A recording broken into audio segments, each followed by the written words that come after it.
Hey folks, it's Jeremy Hamilton with 5280 Angler. It's your weekly fishing report. This week I'm going to do something a little bit different. Things haven't really been changing too much with river conditions. Runoff hasn't really started yet. We still haven't seen it, although I do expect to start seeing something soon since we're in for some warm weather. But again, I've been saying that for weeks, and we've been expecting it for weeks. So instead, what I'm going to do is just show you how I've been rigging everything. I get a lot of questions from a lot of people. You know, it's great how you're telling me the flies to use and all that, but how do I rig it? How do I rig it for success? So what I've been doing, I'll talk about it a little bit. We've been doing Juan Worms. I'm talking about the Dreamstream here. We do get a lot of questions about Dreamstream. People are seeming to have a little more difficulty out there getting into fish as opposed to Deckers or some of the other smaller creeks. So I'm going to talk about our Dreamstream rig for now. So the way I started out, I'm going to have some split shot there. That's going to get us down to where we need to be. Weight, you know, the amount of weight's going to vary. Using 4X, and we're going to do a worm just like that. This is actually guide Ron Pecor's idea. We call it a pegged worm.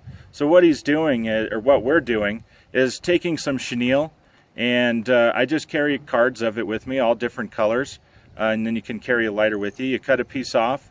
I do a surgeon's knot, or I'm sorry, yeah, a surgeon's knot, and knot it in and put it into the center of that knot and pull it tight, and then we singe the ends. So that's going to give us our worm. And then below that, I'm running a little stone fly, little Mercer's mini micro or epoxy back stone, just kind of as my hook. It's kind of the same idea if you're familiar with a pegged egg. It's a very similar idea, and again, guide Ron Pecor showed us that, and it works really well. As long as you're keeping that fly really close to the worm, then everything's good. If you start getting down here with your hook, then you're going to start foul hooking fish. We want to keep it within just a couple of inches. That way we don't foul hook fish. Great thing about this system, the fish hang on to that worm a little bit longer since there's no hook in it, and it gives you that split second longer to set the hook. When you do set the hook, that hook's going to be on the outside of the mouth, so it makes it a little bit easier to unhook. So it's a great way to do it. It's basically getting two flies for the price of one right there, and then you don't have to spend time either tying your worms, or if you buy them, spending $1 or $2, I'm sorry, to get a worm. You can just do that instead. So then from there, I'm coming down again, running some 4X, about 12 to 18 inches or so. I'm doing a caddis larva. I like the caddis candy. That's been one of my go-to patterns for caddis larva. Tons of caddis larva right now in the Dreamstream.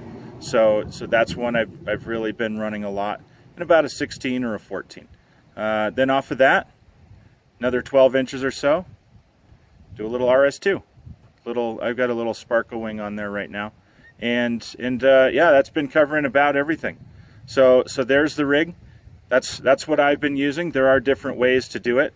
Again, guide Ron Pecor has a blog on our guide hacks, and you can get some ideas from him on some of the different rigging techniques that he uses to make yourself successful. Everyone has a different way of doing it. They all work great.